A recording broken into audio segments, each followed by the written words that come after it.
बिस्मिल्लाहिर्रहमानिर्रहीम। पाण मौजूद आहियूं हिन वक़्तु ही बाईपास जो रोड आहे जिते साईं नेमतुल्ला अल मारूफ रहबर साईं हिते प्लाट वरितो आहे ऐं हिते ही मदरसे जी तइमीरात थिए पई।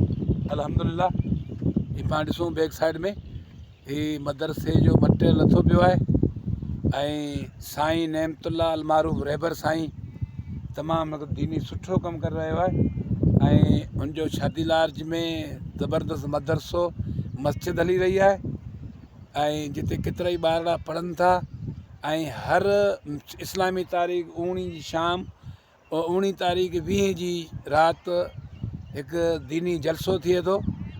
साईं नेमतपुर नालो रखियो आहे शादी लार्ज में जेको मदरसो आहे उते हीउ ॾिसूं जो मटेरियल लथो आहे ऐं हुनजो हीउ कमु जेको सो स्टार्ट थी वियो आहे।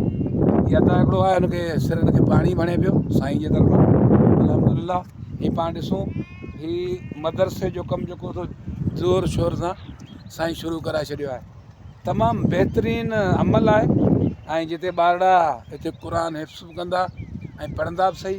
शहर खां थोरो साइड ते बि आहे बाईपास ते ऐं बाईपास जो मुल्ह त आहे ख़बर आहे क़ीमत तमामु वॾी थिए थी ऐं साईं तमामु बहितरीनु हिते ज़मीन वरिती आहे ऐं तक़रीबन पैसनि जो अंदाज़ो त पाण कोन था करे सघूं केतिरो में मथे जेके ज़मीनदार इलाही जेको त महांगी ज़मीन आहे ऐं ॾिठो वञे त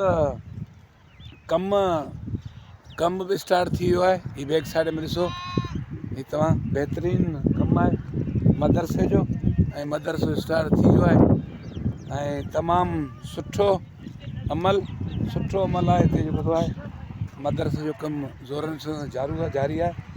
वधीक को टाइम कढी पाण साईं खां मालूमात वरितासीं ऐं पंहिंजो हीअ जेके आहिनि अदा हिते माल थर जा माण्हू आहिनि ऐं माल जो काईंदल आहिनि हिते उन्हनि बि हिते जेको हुते पंहिंजे कुझु टाइम माल खे बीहारियो आहे ऐं तव्हां ॾिसी सघो बैक साइड में ऐं सुठो अलाह साईं माल में वाधारो करे। ऐं हीअ जेको सो मदरसे जो कमु आहे